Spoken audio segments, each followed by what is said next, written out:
نعرہ تکبیر، نعرہ رسالت، مسلک اعلیٰ حضرت حضرت علامہ مفتی محمود برکاتی صاحب قبلہ کہ قلب میں جذبہ ایمان کہاں سے آتا؟ یا رسول اللہ قلب میں جذبہ ایمان کہاں سے آتا؟ آپ آئے تو قرآن کہاں سے آتا؟ اور خواجہ ہند کا احسان ہے ہم پر یارو، ورنہ بھارت مسلمان کہاں سے آتا؟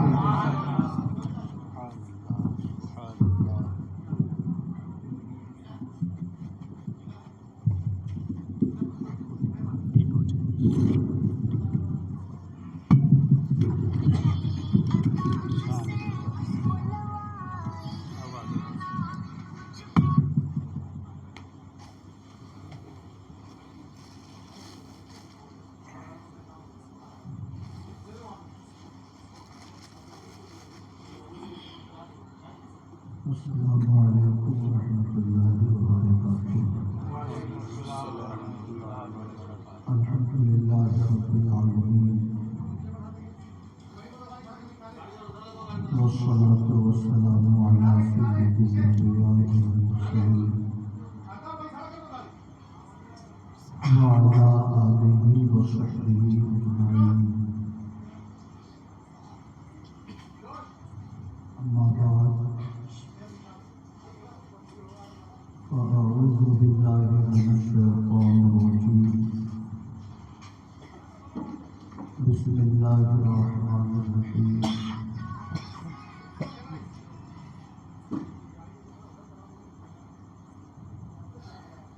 وَلِلَّهِ عَلَى النَّاسِ حِجُّ الْبَيْتِ مَنِ اسْتَطَاعَ إِلَيْهِ سَبِيلًا۔ آمنت باللہ صدق اللہ مولانا العظیم وصدق رسولہ النبی الامین الکریم۔ انتہائی احترام و عزت کے ساتھ اپنے آقا کے دربار محبار میں درود و سلام کی نظر پیش کیجیے۔ اللہم صلی علی سیدنا مولانا محمد معظم الجود والکرم وعلی آلہ وصحبہ وبارک وسلم، صلاۃ و سلام علیک یا رسول اللہ۔ رفیقان گرامی، یہ ہم سب کے لیے انتہائی خوشی اور مسرت کا موقع ہے کہ ہمارے درمیان سے سفر حج کے لیے تشریف لے جانے والے عالی جناب الحاج عبد الرحیم صاحب اور ان کی اہلیہ محترمہ خیر و عافیت کے ساتھ حج کے ارکان کی تکمیل کے بعد ہمارے درمیان واپس تشریف لے آئے ہیں۔ دعا کیجیے اللہ رب العزت ان کے سفر حج کو اپنے کرم سے قبول فرمائے، حج کی برکتوں سے، اس کی رحمتوں سے اللہ پاک انہیں مستفیض فرمائے، اور مرتے دم تک اللہ پاک اس سعادت کی حفاظت فرمائے۔ کھلیا سے تشریف لے جانے والے حاجی محمد حبیب صاحب بڑے خوش نصیب تھے کہ اللہ پاک نے مکہ مکرمہ کی سرزمین پر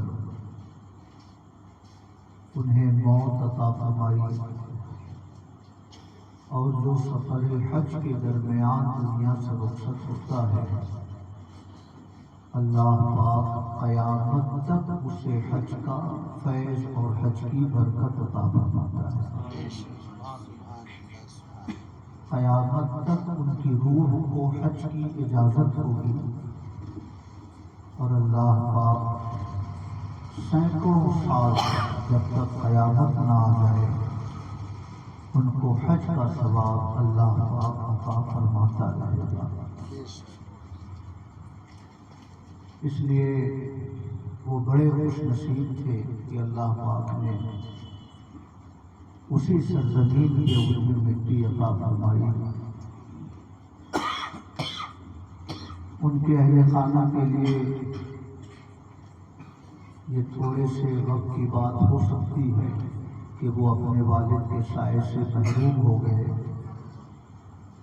ورنہ در حقیقت اللہ پاک نے ان کا انجام بخیر فرما دیا، اور اللہ پاک نے انہیں مکہ مکرمہ کی سرزمین عطا فرما دی۔ درود شریف پڑھیں، اللہم صلی علی سیدنا و مولانا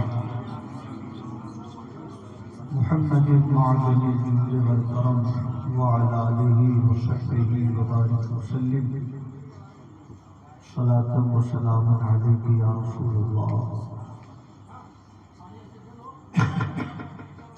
حج کی دولت اتنی عظیم دولت ہے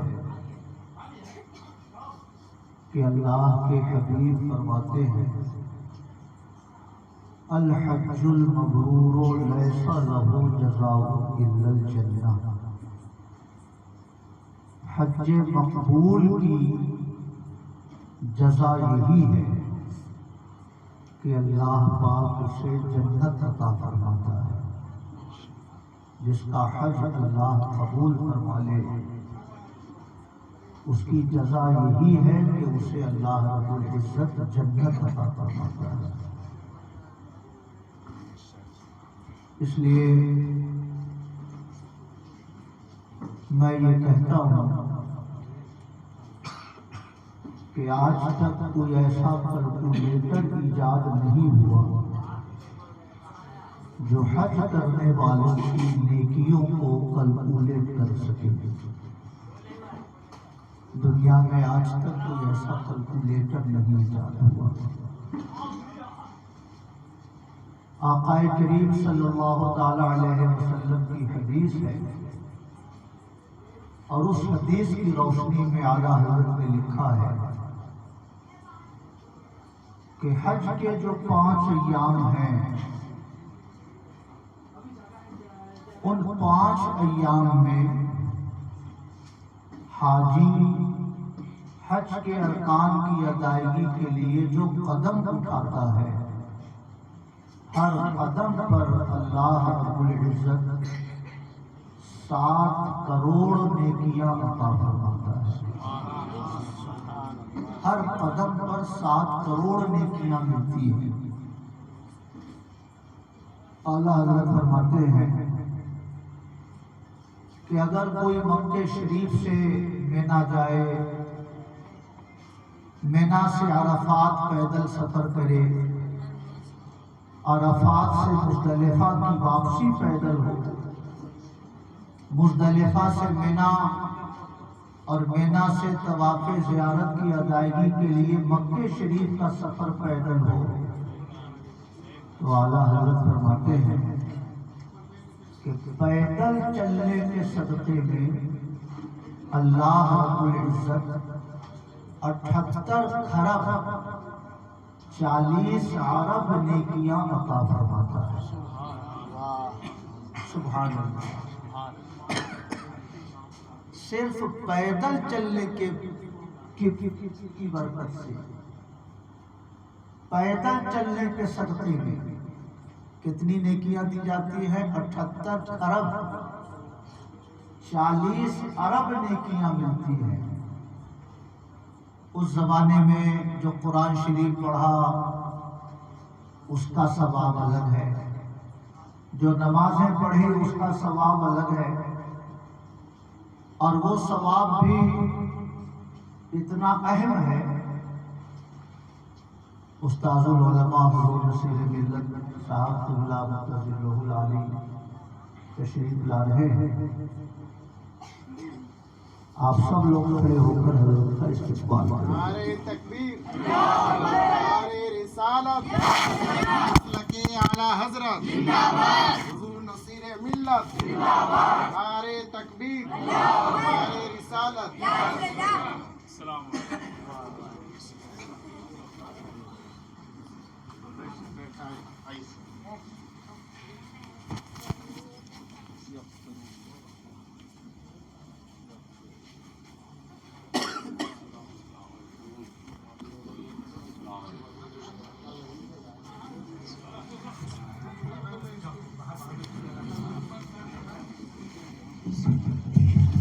تشریف رکھیے.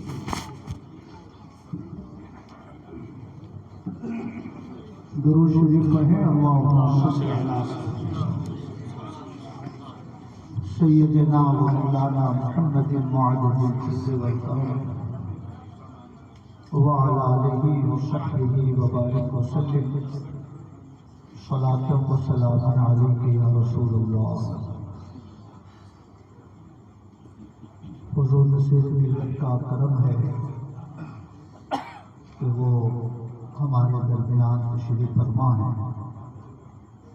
دودھی کی سرزمین پر اسی وقت جشن شہدائے کربلا کا ایک اجلاس ہے جو حضرت ہی کے زیر سرپرستی منعقد ہو رہا ہے، اس لیے اس میں شرکت بہت ضروری ہے.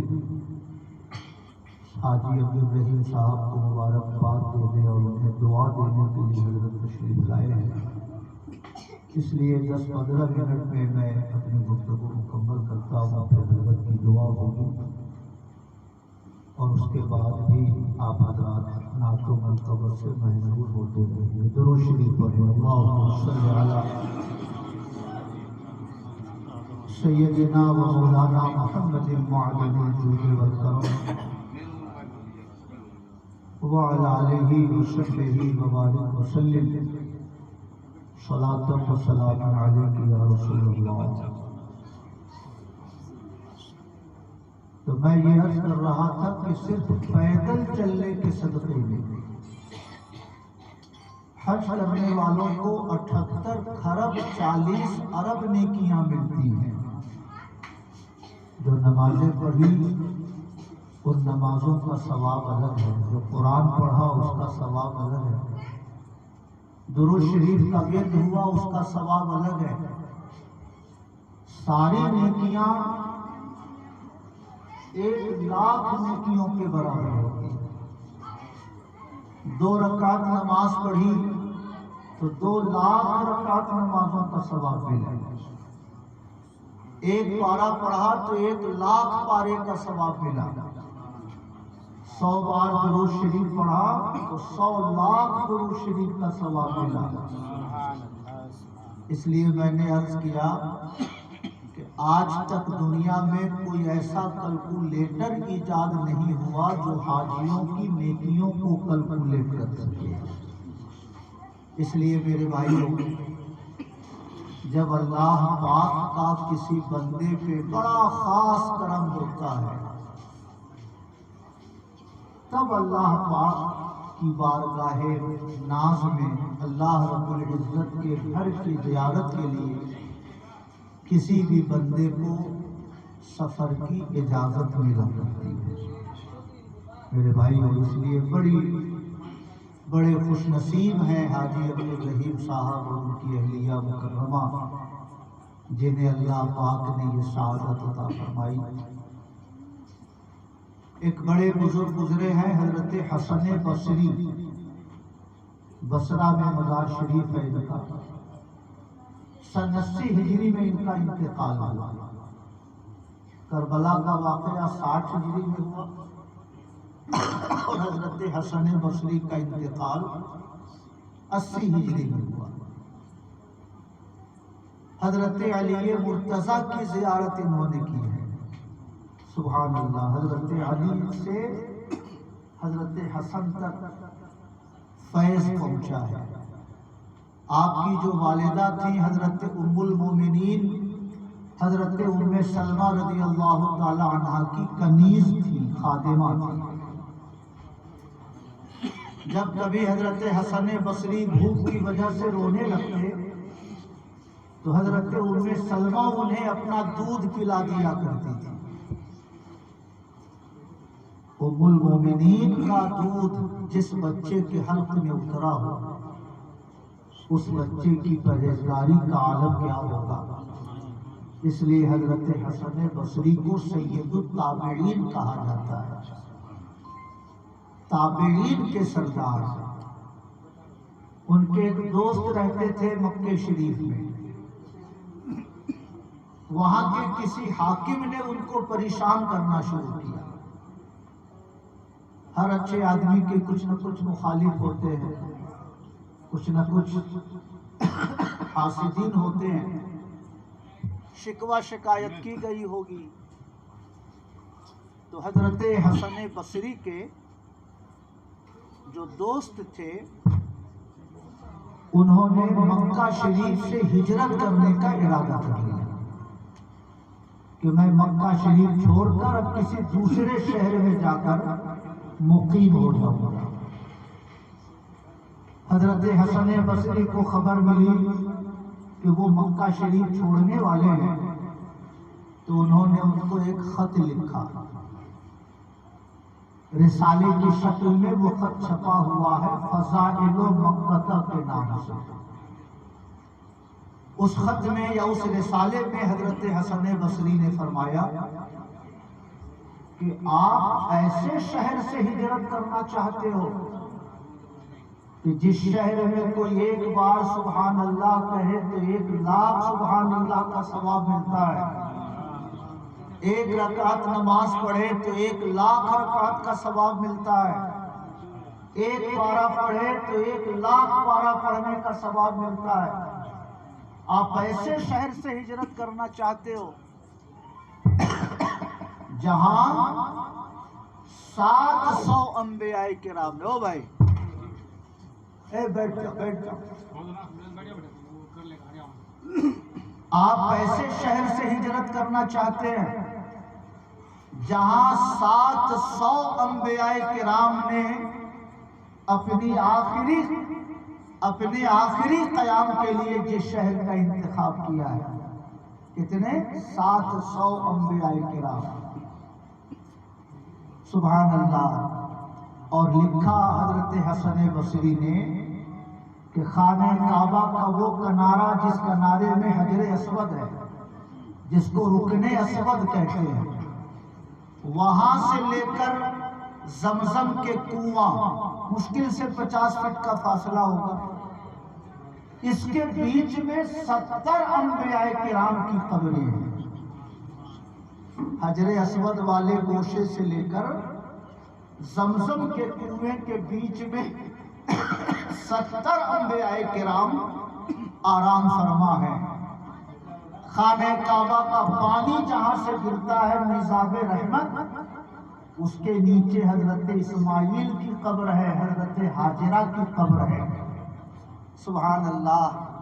فرمایا کہ 700 انبیاء کرام نے اپنی قوم کی اذیت سے پریشان ہو کر مکہ شریف کا سفر کیا، اور ان میں سے اکثر انبیاء کرام کا وصال دھوپ کی شدت اور کھانے پینے کی کمی کی وجہ سے ان کا وصال ہو گیا۔ تو جس شہر کو 700 انبیاء کرام نے اپنے قیام کے لیے منتخب کیا ہو، کیا تھوڑی سی پریشانی کی وجہ سے آپ وہاں سے ہجرت کرنا چاہتے ہو؟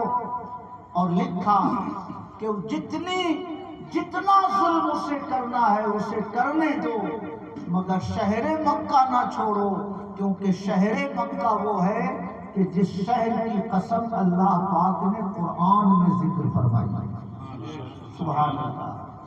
اس لیے میرے بھائیوں، 40 دن جو حج کے ہوتے ہیں یا حج کے سفر کے جو 40 دن ہوتے ہیں، اگر ایک بندے مومن اس زمانے کو خیر سے گزار لے تو پچھلی زندگی کا معاملہ بھی اللہ رب العزت اپنے کرم سے درست فرما دیتا ہے، اور اگلی زندگی کے لیے بھی اللہ پاک سے نجات اور مغفرت کا مژدہ عطا فرما دیتا ہے۔ سبحان اللہ۔ اس لیے میں بہت مبارکباد دیتا ہوں حاجی عبدالرحیم صاحب کو۔ چھوٹا سا کاروبار ہے گمٹی میں، مجھے تو بہت حیرت ہوئی یہ سن کر، مگر بات وہی ہے کہ کار سازی محمد کا نہ پوچھو اعجاز، بات بنتی ہے تو بنتی ہی چلی جاتی ہے۔ جسے سرکار بلانا چاہتے ہیں ذرائع ہو کہ نہ ہو، مگر اللہ رب العزت کی بارگاہ میں اس بندے مومن کو حاضری نصیب ہو جاتی ہے۔ میرے بھائیوں، اس لیے آخری بات کہہ کر میں رخصت ہوتا ہوں۔ دولت جب بہت قیمتی ہو تو اس دولت کی حفاظت بھی بہت ضروری ہے۔ دولت جتنی قیمتی ہو اس دولت کی حفاظت کی فکر بھی آدمی کو اسی قدر زیادہ کرنا چاہیے۔ 10 روپے ہوں آپ اپنے کرتے میں کہیں بھی رکھ لیتے ہیں، گر بھی گیا تو کوئی پرواہ نہیں، 1000 2000 پرس میں رکھتے ہیں، 50,000 لاکھ روپے کا کوئی زیور ہو تو اسے اپنی الماری میں رکھتے ہیں، اس سے زیادہ کوئی پیسہ ہو تو اسے بینک میں رکھتے ہیں۔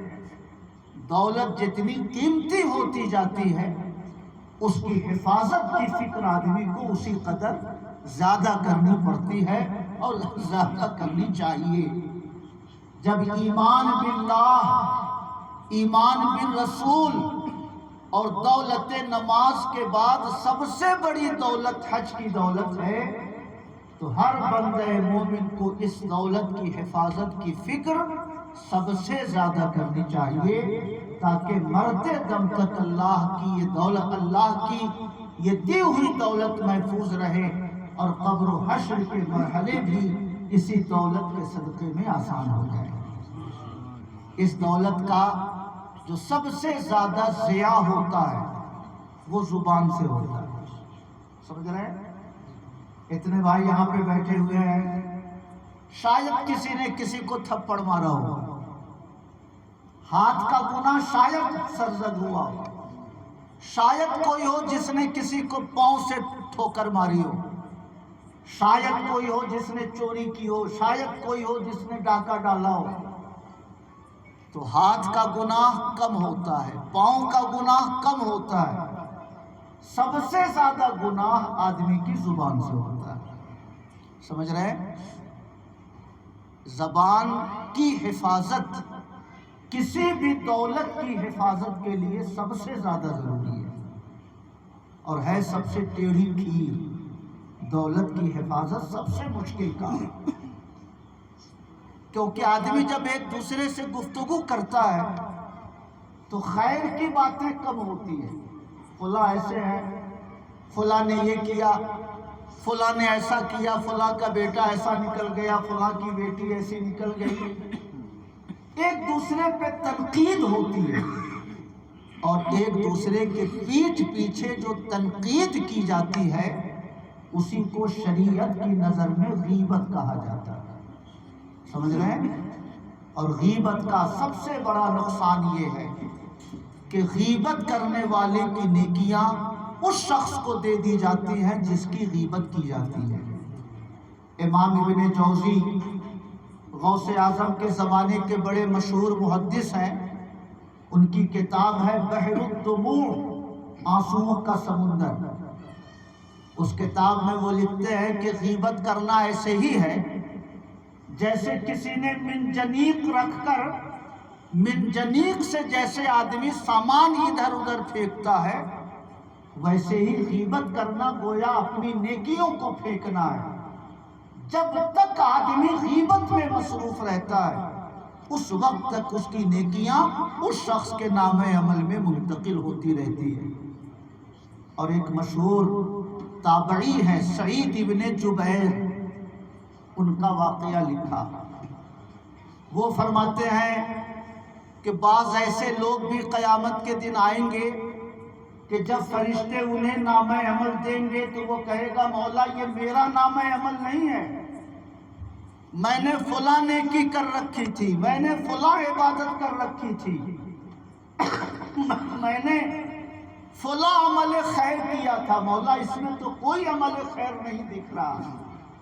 رب العالمین یہ دوسرے کا نام عمل مجھے مل گیا ہے، یہ میرا نام عمل نہیں ہے۔ تو فرشتے کہیں گے سنو، تمہارا رب نہ بھولتا ہے، نہ تمہارا رب کسی کی نیکیوں کو ضائع کرتا ہے۔ تمہاری باتیں صحیح ہیں کہ تم نے حج کیا تھا، تم نے عبادت کی تھی، تم نے نمازیں پڑھی تھی، مگر تم نے زندگی بھر جو غیبت کی ہے ایک دوسرے کی، اس کی وجہ سے تمہاری نیکیاں دوسروں کو دے دی گئی ہیں اور تمہارا نام عمل نیکیوں سے خالی ہو گیا ہے۔ سمجھ رہے ہیں؟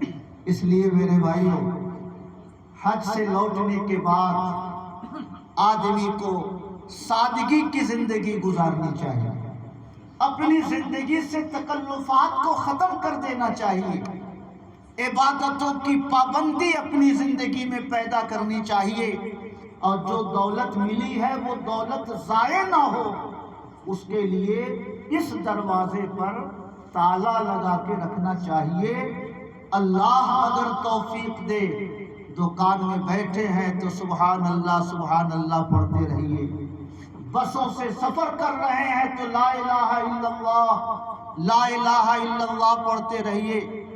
اللہ اگر توفیق دے تو اپنے رب کا ذکر کرتے رہیے، اور اگر ذکر کی توفیق نہ مل سکے تو خاموش رہیے، اور اگر خاموش بھی نہ رہ سکے تو ایک دوسرے کی شکایت میں اپنا وقت ضائع نہ کریں، کیونکہ کروڑوں نیکیاں کسی کے پاس ہوں لیکن 10 دن اگر اس نے 100 لوگوں کی غیبت کی تو اس کا زیادہ تر حصہ ان لوگوں کے نام عمل میں منتقل کر دیا جائے گا جن لوگوں کی غیبت اس شخص نے اپنی زبان سے کی ہے۔ میں دعا کرتا ہوں کہ اللہ پاک ہر بندے مومن کو اپنی نیکیوں کی حفاظت کی توفیق عطا فرمائے۔ اللہ رب العزت ہر بندے مومن کو کارہائے خیر کی توفیق عطا فرمائے، اور اللہ پاک سے ہم سب خلوص قلب سے دعا کیجئے، دکھا دے یا الہی وہ مدینہ کیسی بستی ہے جہاں پہ رات دن مولا تیری رحمت برستی ہے۔ صدق اللہ العلی العظیم وصدق رسولہ النبی الکریم۔ اللہم صل علی سیدنا محمد آپ حضرات بھی جو شریف کی نظر پیش کریں۔ اللہم صل علی سیدنا مولانا محمد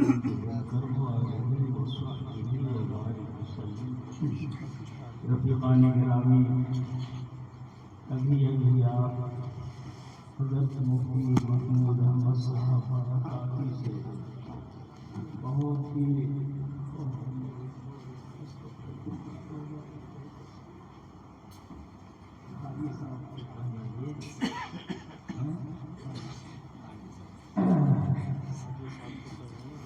ابھی آپ حضرت مفتی محمود احمد صاحب دارالعلوم شریف دارالعلوم قادریہ نگریہ کے عظیم و جلیل استاد جن سے آپ خطاب سے بات کروا رہے تھے، مفتی صاحب نے جو کچھ بھی ذکر کیا آپ اس کی فضیلت سمجھ سکتے ہیں کہ آدمی کو اپنی نیکیوں کے نظر رکھنی چاہیے اور اپنی برائیوں کو بھی دیکھتے رہنا چاہیے، کہیں ایسا نہ ہو کہ ہمارے اندر بدی اور برائی زیادہ ہو جائیں، نیکیاں کم ہوں۔ قیامت میں جب آپ کا میزان عمل پر عمل رکھا جائے گا تو اس کا پلہ نیکیوں والا بھاری ہونا چاہیے، اور بھاری اسی وقت یہ پلہ ہوگا کہ جو نیکی آپ نے کی ہے اس کی آپ حفاظت کرتے رہیں۔ اللہ پاک حج کرنے میں کتنی نیکیاں ہیں عطا فرماتا ہے اللہ پاک، حج میں جتنی مشقت ہے بدنی وہ الگ ہے، مالی اخراجات اس میں ہوتے ہیں وہ الگ ہے، بدنی عبادت بھی ہے اور مالی عبادت بھی ہے، اور اللہ کی نعمت رسول پاک صلی اللہ علیہ وسلم کی رحمتوں کی برسات وہاں ہوتی رہتی ہے۔ اس برسات میں آپ برسات کا ہدیہ لے کر اپنے دامن میں آپ آتے ہیں، تو ایسی صورت میں ہمیں بہت احتیاط کرنی چاہیے۔ حافظ ملت اسلام فرما رہے تھے کہ پہلے حج میں جو جاتے تھے اب پانی جہاز سے جو لوگ جاتے تھے وہ لوگ واقعی حج کر کے آتے تھے، اور اب جو ماحول ہے وہ یہ ہے کہ ہوائی جہاز پر نہیں، پانی کے جہاز پر جانے کا جب وقت تھا حافظ ملت پانی کے جہاز ہی سے تشریف لے گئے، تو انہوں نے ارشاد فرمایا کہ جب حاجی اپنے جہاز پر بیٹھتے ہیں اور سمندر کی طغیانی کا سامنا ہوتا ہے تو اس وقت اللہ اللہ سبحان اللہ سبحان اللہ جو بھی ذکر ہے وہ کرتے رہتے ہیں، تسبیح و تحلیل، اور ایسا انہیں محسوس ہوتا ہے کہ جیسے اب کو واپس ہونا ہی نہیں ہے، وہ آخری وقت سمجھتے ہیں۔ تو یہاں سے آرام سے اللہ پاک پہنچا دیتا ہے ان کو جدہ، اور جدے سے جب حج کے ارکان نبی پاک صلی اللہ علیہ وسلم کے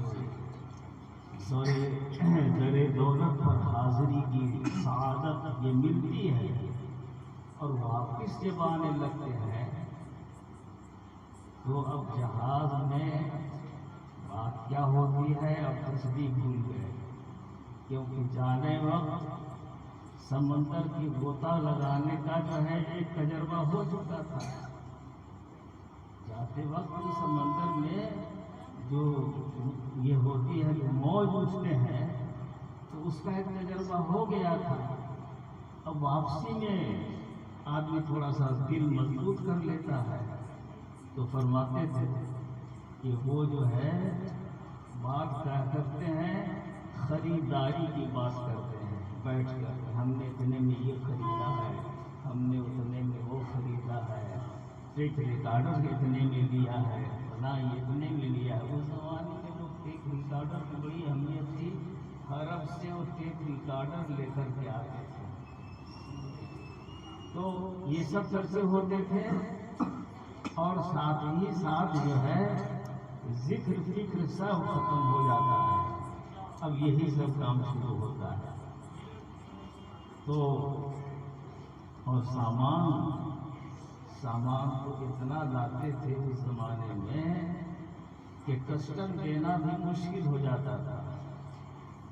اب اس زمانے میں سامان تو ہر جگہ ملتا ہے اس لیے خریداری کم ہوتی ہے، لیکن اس زمانے میں خریداری بہت ہوتی ہے۔ تو حافظ ملت فرماتے ہیں کہ لوگ بمبئی والے یہ کہتے ہیں کہ یہ حاجیوں کا جہاز نہیں آ رہا ہے، فاجیوں کا جہاز آ رہا ہے۔ بمبئی والے یہ کہتے تھے، مطلب کیا ہوا کہ اپنی نیکیوں کو انہوں نے حفاظت نہیں کی، جیسے جاتے وقت تسبیح و تحلیل میں مصروف تھے، آتے وقت اس سے زیادہ تسبیح و تحلیل کرنا چاہیے تھا، لیکن وہ جذبہ ختم ہو جاتا ہے۔ میرے بھائیوں، ہمارے الحاج عبدالمجید صاحب عبدالرحیم صاحب نے اپنی اہلیہ محترمہ کے ساتھ حج کر لیا، اللہ نے اپنا گھر اپنے حبیب کا در پاک دکھا دیا، وہاں کی برکتیں رحمتیں لے کر یہ اپنے دامن میں آئے ہیں۔ ہم سب لوگوں کو بھی اسی دامن میں سے ایک دو نیکیاں ایسی عطا کر دے کہ آخرت میں ہم لوگوں کا بھلا ہو جائے۔ دعائیں کرنا تو ہمارے حاجی عبدالرحیم صاحب کا کام ہے۔ ابھی تازہ حج کر کے آئے ہوئے ہیں، تو ہم لوگ امید رکھتے ہیں کہ یہ دعا کریں گے تو ہم لوگوں کے نیکیوں میں اضافہ ہو جائے گا۔ اللہ پاک اس فضل کو قبول فرمائے، اور حاجی صاحب کی دعا جو دل کی تمنا ان کی ہے وہی دعا ہے۔ اللہ پاک اسی تمنا کی بدولت ہم سب لوگوں کو بھی نیکیوں سے مالا مال کرے، اور ہم سب لوگوں کو اللہ پاک اپنے گھر اپنے حبیب کے در پاک تک پہنچائے، اور اگر جو پہنچ چکے ہیں تو اللہ پاک بار بار حاضری کی توفیق عطا فرمائے۔ تو یہ عرض تھا، اور ٹائم ہمارا بھی بہت کم ہے۔ وآخر دعوانا الحمدللہ رب العالمین۔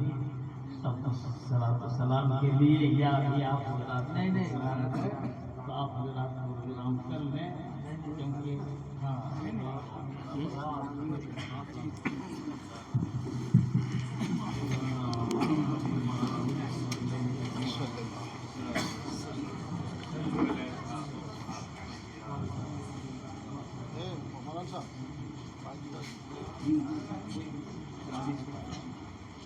اللهم صل على سيدنا مولانا محمد وعلى آله وصحبه وبارك وسلم۔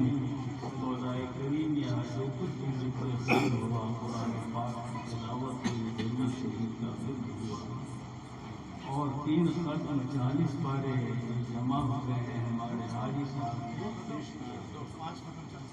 5 ختم 40 پارے جو دیے ہیں اللہ پاک ہمیں قبول فرمائے۔ ان تمام اذکار کو، محفل کی تمام خیر کو اللہ پاک قبول فرمائے۔ جو شیرنی حاضر ہے اسے بھی قبول فرمائے۔ اس کا ثواب بے حساب اپنے پیارے حبیب صلی اللہ علیہ وسلم کو عطا فرمائے۔ ان کی طفیل میں جملہ انبیاء کرام، مرسلین اعظام، تمام صحابہ کرام، صحابیات مکرمات، ائمہ مجتہدین، اولیاء کاملین، اس کا ثواب عطا فرمائے۔ رب العالمین ہمارے حاجی عبدالرحیم صاحب کی اہلیہ محترمہ نے حج کر کے اپنے گھر تشریف لائے ہیں، مولا کریم ان کی سعادتوں کو، نیکیوں کو، حج کی برکتوں کو ہمیشہ ہمیشہ ان کے ساتھ باقی رکھنا۔ یہ قبر میں بھی کام آئے، حشر میں بھی کام آئے۔ مولا کریم ہم سب لوگوں کو بھی جو بھی نیکی ملتی ہیں مولا کریم اس سے حفاظت فرما دے۔